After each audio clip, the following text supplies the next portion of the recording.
ಹಿಂದೂ ಮುಸಲ್ಮಾನರು ಕೂಡ ಬದುಕ್ತಾ ಇದ್ದಾರೆ ಅನ್ನೋದು ಅಷ್ಟೇ ಸತ್ಯದ. ಅವ್ರವ್ರ ನಂಬಿಕೆಗಳು, ಅವ್ರು ಮಸೀದಿ ಕಟ್ಕೊಂಡಿದ್ದಾರೆ. ಹಿಂದೇನೋ ಆಗಿದೆ ಇತಿಹಾಸದಲ್ಲೇ. ಏನೋ ಮಾಧ್ಯ ಕೊನೆಗಳಿದ್ದು ನನಗೆ ಕೊನೆಗಳಿಗಾಗಬೇಕಾ? ಇದು ಅಂದ ತಕ್ಷಣ ಪ್ರಗತಿಪರರು ಹಾಗೆ ಹೀಗೆ ವಾದ ಮಾಡಿಕೊಂಡು ತಮ್ಮ ವಾದ ಸರಿ ಮಾಡ್ತಾಯಿದ್ದಾರೆ. ಮಾಡಿರಿ, ಆದರೆ ದೇಶದ ಇವತ್ತಿನ ಬಡತನಕ್ಕೆ, ಇವತ್ತಿನ ಬೆಲೆ ಏರಿಕೆಗೆ, ಇವತ್ತಿನ ಮಾರ್ಕೆಟ್ ನಮ್ಮ ಕೈಯಲ್ಲಿ ಇಲ್ಲದಕ್ಕೆ ಕಾರಣ ಏನು ಅಂತ.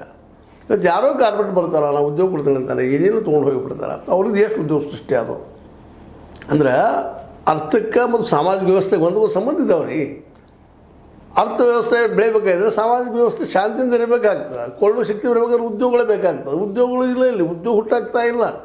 ಅದು ಇಂಥ ಹಿಂದೂ ಮುಸ್ಲಿಂ ಗದ್ದಲಗಳೊಂದು ನೋಡಿರಿ, ಮಥುರಾದ ಶುರು ಮಾಡಿಬಿಟ್ಟಿದ್ದಾರೆ. ಈಗ ಅಲ್ಲೇ ಕೃಷ್ಣ ಜನ್ಮಭೂಮಿ ಆಗೋದು, ಕೃಷ್ಣ ಮಂದಿರ ಕಟ್ಟೋದು. ಹಿಂಗೆ ಈಗ ಮತ್ತೊಂದು ಸಂಬಂಧದಲ್ಲೇ ಅಲ್ಲಿ ಹಿಂದೂ ಹರಿಹರನ ಮಂದಿರ ಇತ್ತು, ಅಲ್ಲೇ ಇನ್ನೂ ಹಿಂಗೆ ದೇಶ ತುಂಬ ಸಾಕಟ್ಟದವ್ರಿ. ಇವು ಎಲ್ಲನೂ ಮಾಡ್ತಾ ಹೋದ್ರೆ ಈ ದೇಶದ ಅಭಿವೃದ್ಧಿ ಆಗ್ತದೇನು ಅಂತ ಇದು ಮೂಲಭೂತ ಪ್ರಶ್ನೆ. ಇದು ಕೇವಲ ಒಂದು 50% ಜನ ಇದು ಮಾಡ್ತಾ ಇದ್ದಾರೆ, ಇದು ಹುಟ್ಟಾಕ್ತಾ ಇದ್ದಾರೆ ಇದನ್ನು. ಯಾಕಂದರೆ ಅವ್ರಿಗೆಲ್ಲ ನೆಮ್ಮದಿಯಿಂದ ಆರ್ಥಿಕವಾಗಿ ಭದ್ರದಾರ, ಅಧಿಕಾರಶಾಹಿ ಜನ ಇದ್ದಾರೆ ಅದರಲ್ಲೇ, ಅಥವಾ ಒಂದು ನೌಕರಶಾಹಿ ಜನ ಇದ್ದಾರೆ ಅದರಲ್ಲೇ, ಮತ್ತೇನೂ ಇದ್ದಾರೆ. ಅವ್ರದ್ದು ಆರ್ಥಿಕವಾಗಿ ಸುಭದ್ರತೆ ಅದ. ಆದರೆ ಇನ್ನೂರು ಜನ ಪಾಪ 90% ಜನ ಏನು ಮಾಡ್ಬೇಕು, ಹೆಂಗೆ ಬದುಕಬೇಕಿಲ್ಲ?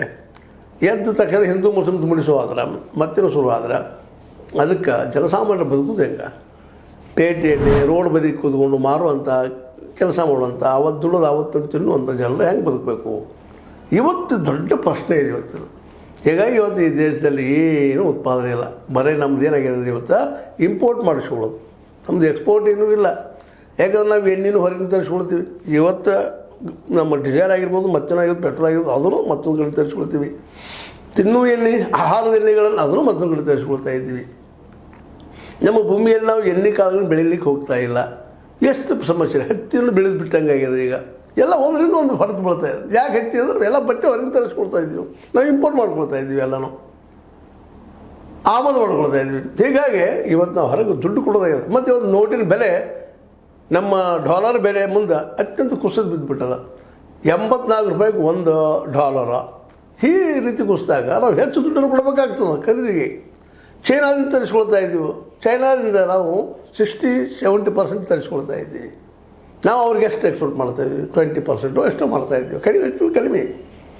ಹೀಗಿದ್ದಾಗ ನಾವು ಬರೀ ಹಿಂದೂ ಮುಸ್ಲಿಂ ಅಂತೇಳಿ ಮಸೀದಿಗಳು ಎಲ್ಲಿಗದಾವೆ ಅಲ್ಲೆಲ್ಲ ಇದು ಹಿಂದೆ ರಾಮನ ಮಂದಿರ ಇತ್ತು, ಹಿಂದಿದು ಹರಿಹರನ ಮಂದಿರ ಇತ್ತು, ಇದು ಶಿವನ ಮಂದಿರ ಇತ್ತು ಅಂತ ತಿಕ್ಕಾಡದ ಹೋದಾಗ ಸಾಮಾಜಿಕ ಒಂದು ಸೌಹಾರ್ದತೆ ಕೆಟ್ಟು ಹೋಗಿಬಿಡ್ತದೆ. ಸಹಜದಲ್ಲಿ ಅವ್ರ ಧರ್ಮ ಅವ್ರಿಗೆ ಪ್ರೀತಿ, ನಮ್ಮ ಧರ್ಮ ನಮ್ಗೆ ಪ್ರೀತಿ ಇರೋಣ. ಅವ್ರ ಧರ್ಮ ಅವ್ರು ಪಾಲಿಸ್ಲಿ. ಅವ್ರೇನೀಗ ಈ ಸದ್ಯ ಕಳಿಸ್ಲಿಕ್ಕೆ ಇದ್ದಾರಲ್ಲ ವಕ್ಫದ ಆಲ್ರೆಡಿ BJP ಸರ್ಕಾರ ಇದ್ದಾಗ ಆರ್ಡರ್ ಆಗಿದ್ದು. ಅವ್ರು ಚೇಂಜ್ ಮಾಡಿಸ್ರಿ, ಚರ್ಚೆ ಮಾಡಿ ನೋಡೋಣ ಅದನ್ನು ಪಾರ್ಲಿಮೆಂಟ್ದಲ್ಲಿ. ಅದಕ್ಕೆ ಪೂರ್ವದಲ್ಲಿ ಇಡೀ ದೇಶ ತುಂಬ ದುಂಡು ಹಿಡಿಸ್ಕೊಂಡು ಹೋಗುವಂಥದ್ದು ಏನದು ಹಿಂದೂ ಮುಸ್ಲಿಂ ಮಾಡಿದ್ರೆ ಏನದ? ಹಿಂದೆ ವಕ್ಫ್ ಟೈಮ್ದಾಗ ಅವ್ರು ಆಡಳಿತದಾಗ ಏನೋ ಆಗಿದಾವೆ, ತಪ್ಪಾಗಿವಲ್ಲ, ತಿದ್ದುಕೊಳ್ಳುವಂಥ ಅವ್ರಿಗೊಂದು ಅವಕಾಶ ಕೊಡ್ಕೊಂಡು ಹೊಂಟಿದ್ದೀವಿ, ಹೋಗುವುದು ಅವಶ್ಯವಾದ. ಮತ್ತು ಈಗ ಹೋದ ವಿಷಯಗಳನ್ನ ಅದನ್ನು ಚರ್ಚೆ ಮಾಡೋದ್ರಲ್ಲಿ ಏನಾಗ್ತದೆ? ಸಂಬಲ್ ಇವತ್ತು ಯಾವ ರೀತಿ ಆಗಿಬಿಟ್ಟದಪ್ಪ ಅಂದ್ರೆ ಹಿಂದೂ ಮುಸಲ್ಮಾನಗಳಿಗೆ ವಿಶ್ವಾಸ ಹೋಗಿಬಿಟ್ಟದ ಆ ಊರಲ್ಲೇ. ಹಂಗೆ ಮಥುರಾದ ದಿವಸ ಇದ್ದ, ಅದು ಅಯೋಧ್ಯದಲ್ಲಿ. ಆದರೆ ಸ್ಥಾನಿಕರು ಚೆನ್ನಾಗಿದ್ದಾರೆ, ಹಿಂದೂ ಮುಸಲ್ಮಾನರು